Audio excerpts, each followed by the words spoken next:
Hello అందరికీ welcome back to my channel. ఈరోజు vlog ఏంటంటే మనం ఫిష్ దమ్ బిర్యానీ చేయబోతున్నాం. సో ఇది చాలా సింపుల్గా, టేస్టీగా, ఈజీగా చేసుకోవచ్చు. బ్యాచిలర్స్కి కూడా ఈ వీడియో యూజ్ అవుతుంది.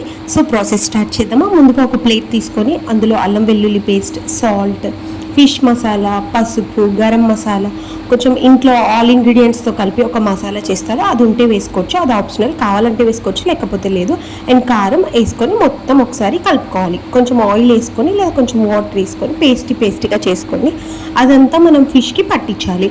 పట్టించిన తర్వాత ఒక అర్ధగంట లేదా గంట సేపు అలా పెట్టుకోండి. పెట్టుకున్న తర్వాత దాన్ని ఆయిల్లో మంచిగా ఫ్రై చేసుకోవాలి. సో ఒక అర్ధగంట పక్కన పెట్టేసి టమాటో గ్రైండ్ చేసుకోవాలి. అండ్ పచ్చిమిర్చి, ఉల్లిగడ్డ కట్ చేసుకొని, కొత్తిమీర, పుదీనా కట్ చేసుకొని పక్కన పెట్టుకోండి. ఆ తర్వాత మనం స్టవ్ మీద ఆయిల్ పెట్టుకొని మొత్తం ఫిష్ అంతా ఫ్రై చేసుకోవాలి. అవును, మీలో ఫిష్ బిర్యానీ ఇష్టమా, దమ్ బిర్యానీ ఇష్టమా, ఏది ఇష్టం అనేది మీరు నాకు కామెంట్ చేసేయండి. ఇంకేముంది, ఫిషెస్ అన్నీ ఫ్రై చేసేసుకోవాలి. ఫ్రై చేసుకున్న తర్వాత మళ్ళీ స్టవ్ మీద బిర్యానీ గిన్నె పెట్టుకొని దాంట్లో మనం ఏదైతే ఫిష్ ఫ్రై చేసామో ఆ గిన్నె వాడుకోవచ్చు, ఆ ఆయిల్ యూజ్ చేసుకోండి. ఇంకేముంటుంది, పచ్చిమిర్చి, ఉల్లిగడ్డ ఫ్రై చేసుకోవాలి. వన్స్ అది ఫ్రై అయిన తర్వాత కొంచెం అల్లం పేస్ట్ వేసుకోండి. వేసుకున్న తర్వాత మళ్ళీ ఒకసారి మొత్తం కలుపుకోండి.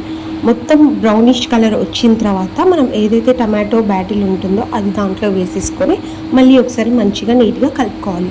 కలుపుకున్న తర్వాత ఇంకేముంటుంది, ఏదైనా మసాలా లైక్ ఫిష్ మసాలా, గరం మసాలా కొంచెం వేసేసుకోండి టేస్ట్ కోసం. వేసుకున్న తర్వాత కారం వేసుకొని ఉప్పు ఒకవేళ మీకు కావాలి అనుకుంటే వేసుకోండి, ఉప్పు కూడా వేసేసుకోండి. ఇంకేముంది, పుదీనా పైనుంచి కొత్తిమీర, పుదీనా గార్నిష్ చేసుకొని మళ్ళీ ఒకసారి నీట్గా కలుపుకోవాలి.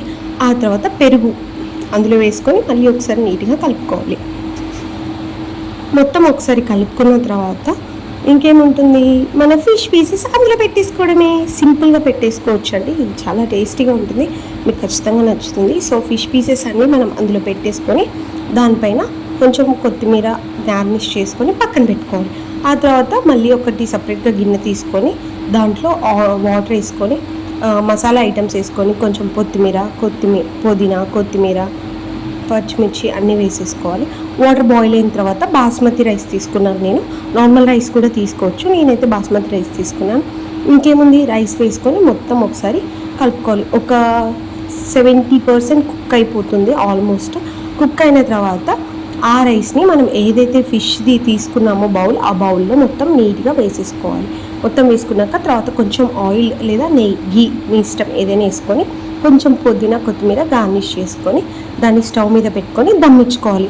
సిమ్లో ఒక 7 minutes దమ్ ఇవ్వండి. అండ్ మనకి మీడియం ఫ్లేమ్లో ఒక 8 minutes దమ్ ఇవ్వండి. కంప్లీట్ అయిపోతుంది. Simple and tasty.